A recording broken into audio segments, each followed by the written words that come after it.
ഇന്നലെ നമ്മളെ എന്ത് പഠിപ്പിച്ചു?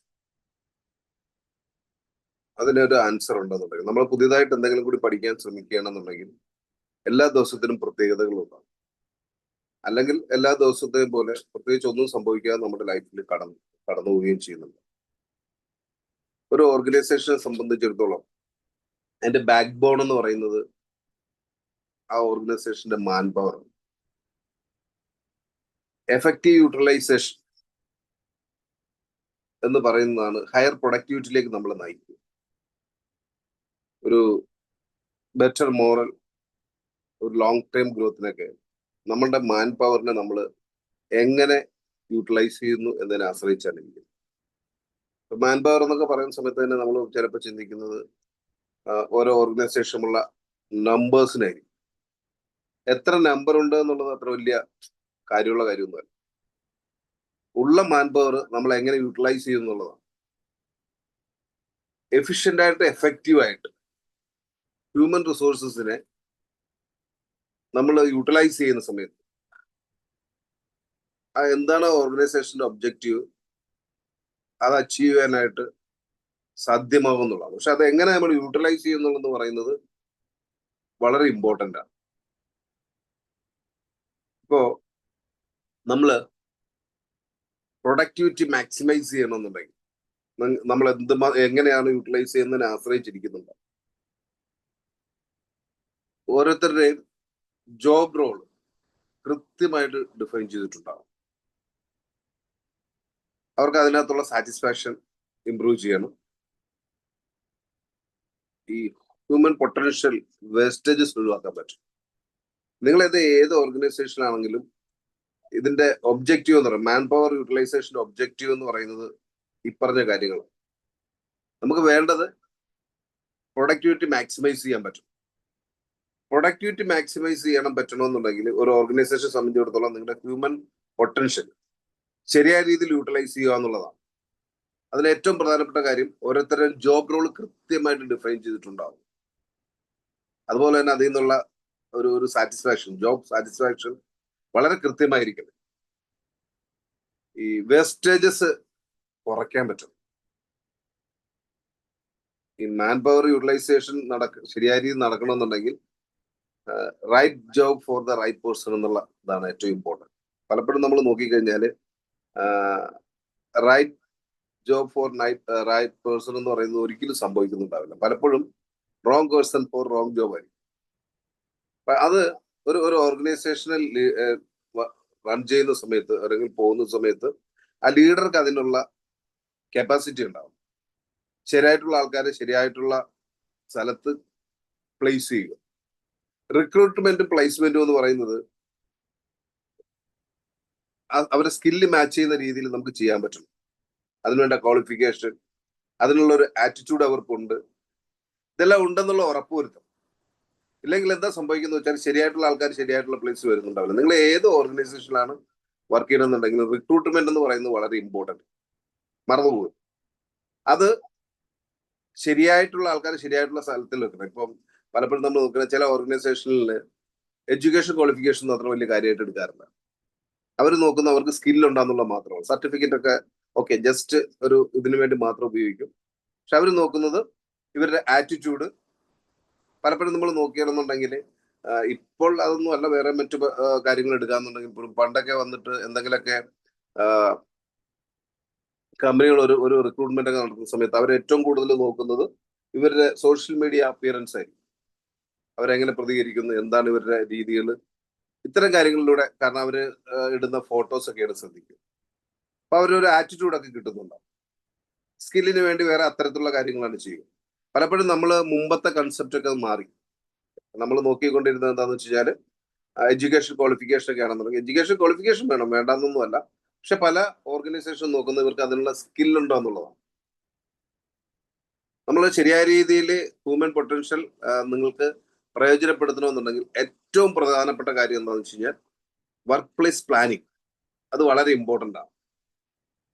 ഈ ഫ്യൂച്ചറിൽ നമ്മുടെ മാൻ പവർ എങ്ങനെ ഉപയോഗിക്കണം, ശരിയായിട്ടുള്ള ആൾക്കാർ, അതിന് വേണ്ടത്ര നമ്പർ ഉണ്ടോ, ഏത് ടൈപ്പുള്ള ആൾക്കാരാണ് അതിൻ്റെ അകത്ത് വരേണ്ടത്, അവര് ഏത് സമയത്ത് കറക്റ്റായിട്ട് വർക്ക് ചെയ്യേണ്ട റൈറ്റ് ടൈം ഏതാണ്, ഇത്തരം കാര്യങ്ങളൊക്കെ ധാരണ ഉണ്ടാവണം. ഒരു ഓർഗനൈസേഷൻ റൺ ചെയ്യുന്ന സമയത്ത് അതിനെ നയിക്കുന്ന ആൾക്കാർക്ക് അതിനുള്ള ഒരു ധാരണ ഉണ്ടാവണം.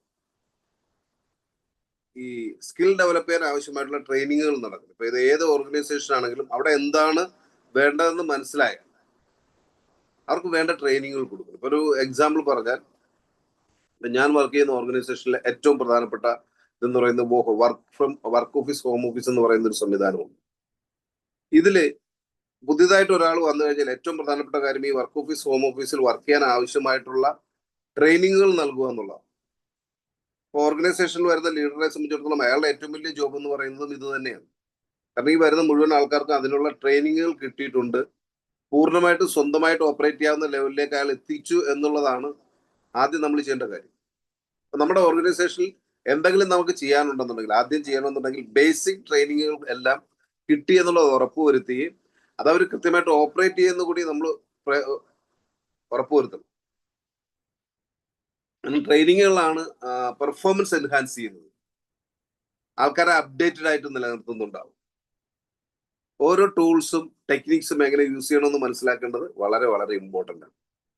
പലപ്പോഴും സംഭവിക്കുന്ന കാര്യം എന്താണെന്ന് വെച്ച് കഴിഞ്ഞാൽ കുറേ മാൻ പവർ ഉണ്ടാവും, ഇത് മുഴുവൻ വേസ്റ്റ് ആയിരിക്കും. ശരിയായ രീതിയിൽ മാൻ പവർ ഉപയോഗിക്കുന്ന ഒരാളെ സംബന്ധിച്ചിടത്തോളം പെർഫോമൻസ് ഇൻക്രീസ് ചെയ്തിട്ടുണ്ടാവും. കാരണം ഒരു ഓർഗനൈസേഷൻ മാത്രമായിട്ട് അതിന്റെ റിസൾട്ട് കിട്ടാതെ ഒന്നും ഇരിക്കത്തില്ല. പലപ്പോഴും നമ്മൾ നോക്കുകയാണെങ്കിൽ ഇത്തരം സംവിധാനത്തിൽ എപ്പോഴും ടൊയോട്ടയുടെ കേസൻ അപ്രോച്ചാണ് ഏറ്റവും ഇമ്പോർട്ടൻ്റ് ആയിട്ട് എടുത്ത് പറയുന്നത്. കാരണം എന്താണെന്ന് വെച്ച് കഴിഞ്ഞാൽ ഒരു എംപ്ലോയിയെ സംബന്ധിച്ചിടത്തോളം അദ്ദേഹത്തിന് എൻഗേജ്ഡ് ആയിരിക്കുക എന്ന് പറയുന്നത് വളരെ important. Motivation and employees engagement എന്ന് പറയും. മോട്ടിവേറ്റഡ് ആയിട്ടുള്ള ഒരു എംപ്ലോയിയെ നന്നായിട്ട് പെർഫോം ചെയ്യുന്നുള്ളത് നമ്മൾ പ്രത്യേകിച്ച് പറയേണ്ട കാര്യമൊന്നുമില്ല. പലപ്പോഴും അവർ എൻഗേജ്ഡ് അല്ലാതെ വരുമ്പോഴാണ് പെർഫോമൻസ് മോശമായിട്ട് വരുന്നത്. റിവാർഡുകളും റെക്കഗ്നേഷനുകളൊക്കെ കൊടുക്കുന്ന സമയത്ത് അതിൽ തന്നെ അവർക്ക് ഗ്രോത്ത് ഓപ്പർച്യൂണിറ്റി ഉണ്ടെന്നുണ്ടെങ്കിൽ ഉറപ്പായിട്ടും അവർ മോട്ടിവേറ്റഡ് ആയിട്ട് നിലനിർത്തും. ഇത് ആ ഓർഗനൈസേഷനെ മുന്നോട്ട് നയിക്കുന്ന ഒരാളുടെ ഉള്ളിൽ ഇത്തരം കാര്യങ്ങൾ ഉണ്ടാവണം. എങ്ങനെയാണ് ഇവരെ എൻഗേജ്ഡ് ആക്കി നിർത്താൻ പറ്റും? എൻഗേജ്ഡ് ആയിരിക്കുക എന്ന് പറയുന്നത് അവിടെയാണ് പലപ്പോഴും പല ആൾക്കാർ എൻഗേജ്ഡ് ആവാതെ പോകുന്നത്. എങ്ങനെയാണെന്ന് ചോദിച്ചു കഴിഞ്ഞാൽ പറ്റുന്ന അബദ്ധം എന്താന്ന് വെച്ച് കഴിഞ്ഞാൽ നോക്കിയാൽ നമുക്ക് കാണാൻ പറ്റുന്ന ഒരു കാര്യം, ഇവര് പല സമയത്തും എൻഗേജ്ഡ് ആയിരിക്കും. ചില ടെക്നിക്കുകൾ ഉപയോഗിക്കാൻ അറിയാൻ പറ്റില്ല. ഇത്തരം ബേസിക് ആയിട്ടുള്ള കാര്യത്തിൽ ട്രെയിനിങ് കൊടുക്കുക എന്നുള്ളതായിരിക്കണം ഓർഗനൈസേഷനിൽ ഒരു ലീഡർ ചെയ്യും. എപ്പോഴും മോട്ടിവേറ്റഡ് ആക്കി നിർത്തിയിട്ട് മാത്രം കാര്യമില്ല, ഇവര് എൻഗേജ്ഡ് ആവുന്നതുകൂടി നമ്മൾ എൻഷുർ ചെയ്യണം. ഈ എൻഗേജ്ഡ് അല്ലാതെ വരുമ്പോഴാണ് പലപ്പോഴും അവർക്ക് നിങ്ങൾ ഈ അതോറിറ്റി, ഡെലിഗേറ്റിംഗ് അതോറിറ്റി, അതവർ എൻകറേജ് ചെയ്യും. പലപ്പോഴും പല സ്ഥലത്തും ഗ്രോത്ത് ഒക്കെ തടസ്സപ്പെടുന്ന ഒരു കാര്യം എന്താണെന്ന് വെച്ച് കഴിഞ്ഞാൽ അതോറിറ്റി ഡെലിഗേറ്റ് ചെയ്തിട്ടുണ്ടാവില്ല. അവർ എൻഗേജ്ഡ് ആയിരിക്കും, വർക്ക് ചെയ്യുന്നുണ്ടാവും, പക്ഷെ അവർക്ക് പലതിനും പവർ ഉണ്ടാവില്ല. എന്ത് കാര്യം വേണമെങ്കിലും ഈ ലീഡർ അടുത്ത് വരേണ്ടി വരും. എന്ത് കാര്യം ചെയ്യണമെന്നുണ്ടെങ്കിൽ പെർമിഷൻ ചോദിക്കേണ്ടി വരുന്നുണ്ടാവും. അക്കൗണ്ടബിലിറ്റി അവർക്ക് കീപ്പ് ചെയ്യണമെന്നുണ്ടെങ്കിൽ ക്രിയേറ്റിവിറ്റി ഒക്കെ ഉള്ള ആൾക്കാരായിരിക്കും. അപ്പോൾ അതിനുള്ള ഒരു ഫ്രീഡം കിട്ടണം.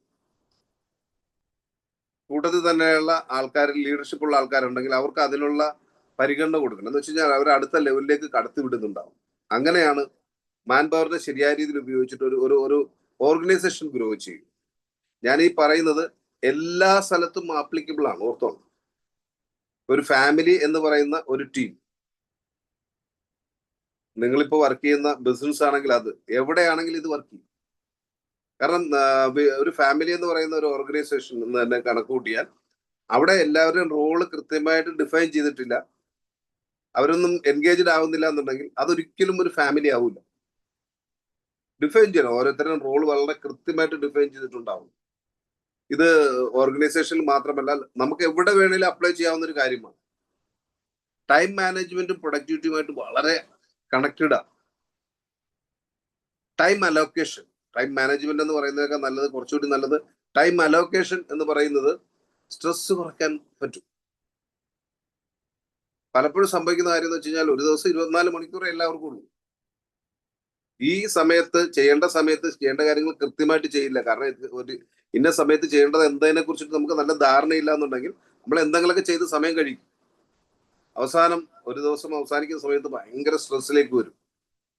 പക്ഷെ ടൈം കറക്റ്റായിട്ട് അലോക്കേറ്റ് ചെയ്തിട്ടുള്ള ഒരാളെ സംബന്ധിച്ചിടത്തോളം ആ സമയത്ത് കൃത്യമായിട്ട് അത് തന്നെ ചെയ്യുന്നുണ്ടാവും, പ്രൊഡക്ടിവിറ്റി ഇൻക്രീസ് ചെയ്തിട്ടുണ്ടാവും. ഒരു ഡൗട്ടും വേണ്ട.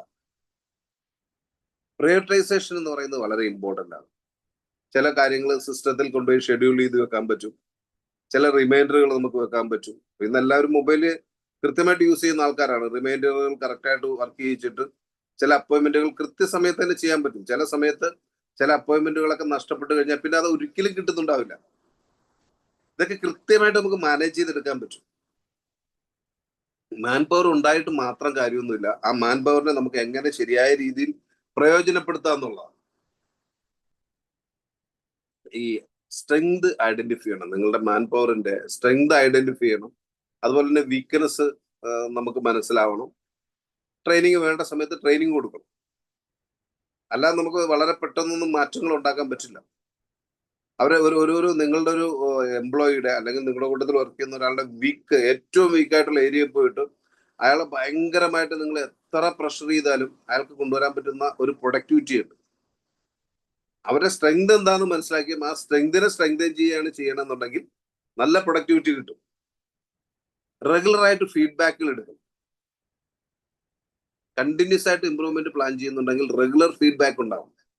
അവിടെ നിന്ന് മാത്രമേ വലിയ ലെവലിലുള്ള ഒരു ഗ്രോത്തിലേക്ക് നമുക്ക് കടത്താൻ പറ്റുള്ളൂ. ഇവിടെ പലപ്പോഴും നോക്കിക്കുകയാണെങ്കിൽ ടീം വർക്ക്, ശരിയായിട്ടുള്ള ടീം വർക്ക് നടക്കുന്ന കമ്മ്യൂണിക്കേഷനിലൂടെ. എഫക്റ്റീവ് കമ്മ്യൂണിക്കേഷൻ എന്ന് പറയുന്നതിനേക്കാൾ നല്ലത് എഫക്റ്റീവ് കമ്മ്യൂണിക്കേഷൻ. അത് ഈ കോൺഫ്ലിക്റ്റുകൾ ഒഴിവാക്കും. എഫക്റ്റീവ് കമ്മ്യൂണിക്കേഷനും കൊളാബറേഷനും ശരിയായ രീതിയിലാണ് നടക്കുന്നതെന്നുണ്ടെങ്കിൽ ശരിക്കും പറഞ്ഞു കഴിഞ്ഞാൽ കോൺഫ്ലിക്റ്റുകൾ ഒഴിവാക്കാൻ പറ്റുന്നുണ്ടാവും. കോൺഫ്ലിക്റ്റുകൾ ഒഴിവാക്കുക എന്ന് പറഞ്ഞാൽ കുറയ്ക്കാൻ പറ്റുന്നുണ്ടാവും. സ്ട്രോങ് ആയിട്ടുള്ള ടീം ഹയർ എഫിഷ്യന്റ് ആയിട്ട് വർക്ക് ചെയ്യുന്ന കാണാൻ പറ്റും. അവർ പുതിയ പുതിയ കാര്യങ്ങൾ കണ്ടെത്തും, അതിലേക്ക് മുന്നേറുന്ന കാണാൻ പറ്റും. ശരിക്കും പറഞ്ഞാൽ സ്ട്രോങ് അല്ലാതെ ഇത് ശരിയായ രീതിയിൽ യൂട്ടിലൈസ് ചെയ്യാത്ത ഓർഗനൈസേഷൻ ഇരിക്കണമെന്നുണ്ടെങ്കിൽ അവർ സ്ഥിരമായിട്ട് ചെയ്യുന്ന അതേ പാറ്റേണിലൂടെ തന്നെ പോകും. പ്രത്യേകിച്ച് ഒരു ക്രിയേറ്റിവിറ്റി ഉണ്ടാവില്ല. വലിയ റിസൾട്ടിലും വലിയ വ്യത്യാസമൊന്നും വരുന്നുണ്ടാവില്ല. ടെക്നോളജി ശരിയായ രീതിയിൽ യൂട്ടിലൈസ് ചെയ്യുന്നുള്ള ഉറപ്പുവരുത്തും.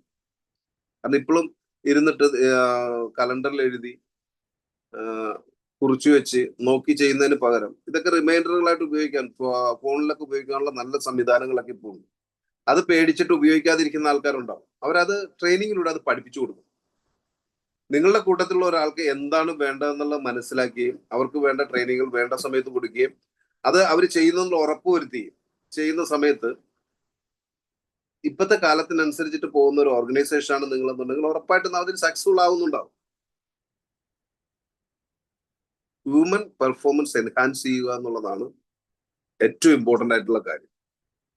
ചില സ്ഥലത്ത് നിങ്ങൾ ഇപ്പോ ഉപയോഗിക്കാൻ പറ്റുന്ന AI ടൂൾസുകളുണ്ട്. നിങ്ങളുടെ ഓർഗനൈസേഷൻ കുറച്ച് പേരെങ്കിലും ഉപയോഗിക്കുന്ന ചില ടെക്നിക്കൽ ആയിട്ടുള്ള കുറെ കാര്യങ്ങളുണ്ടാവും.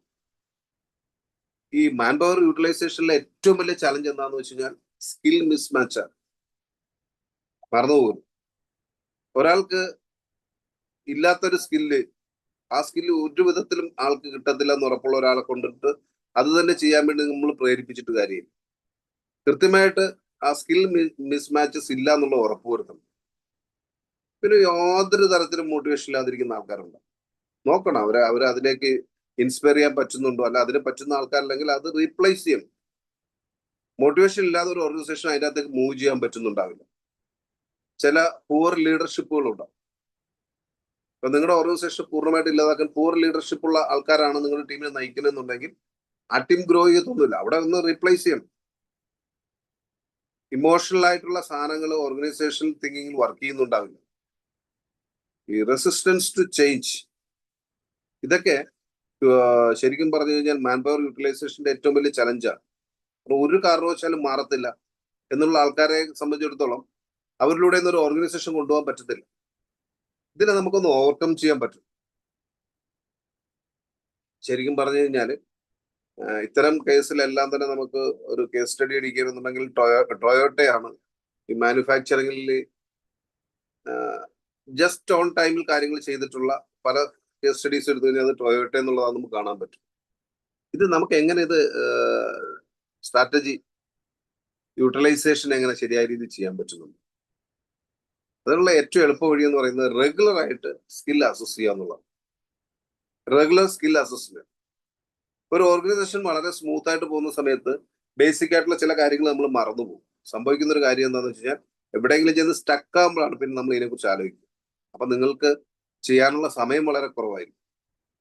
ഒരു ഓർഗനൈസേഷൻ വളരെ നല്ല രീതിയിൽ മൂവ് ചെയ്യുന്ന സമയത്തും നിങ്ങൾ ഉദ്ദേശിക്കുന്ന പോലെയൊക്കെ മൂവ് ചെയ്യാത്ത സമയത്തും ഈ മാൻ പവർ ശരിയായ രീതിയിൽ യൂട്ടിലൈസ് ചെയ്യുന്നുള്ള ഉറപ്പുവരുത്തുക. കമ്മ്യൂണിക്കേഷൻ ക്ലിയർ ആയിരിക്കും. പലപ്പോഴും സംഭവിക്കുന്ന ഒരു കാര്യം എന്താണെന്ന് വെച്ച് കഴിഞ്ഞാൽ അപൂർണമായിട്ടുള്ള കമ്മ്യൂണിക്കേഷൻസ് അല്ലെന്നുണ്ടെങ്കിൽ ക്ലാരിറ്റി ഇല്ലാത്ത കമ്മ്യൂണിക്കേഷൻസ് ഒക്കെ കൺഫ്യൂഷൻസ് ക്രിയേറ്റ് ചെയ്യും. അതുപോലെ തന്നെ ഓർഗനൈസേഷനിലെ നിങ്ങളൊരു ഒരു ടീം ലീഡർ ആണെന്നുണ്ടെങ്കിൽ നിങ്ങളുടെ ടീമിലുള്ള ആൾക്കാരിലേക്ക് ശരിയായിട്ടുള്ള കമ്മ്യൂണിക്കേഷൻ എത്തിച്ചേരുന്നുള്ള ഉറപ്പുവരുത്തേണ്ട ഉത്തരവാദിത്തം നമുക്ക് ഓരോരുത്തർക്കും ആണെന്നുള്ള മനസ്സിലാവും.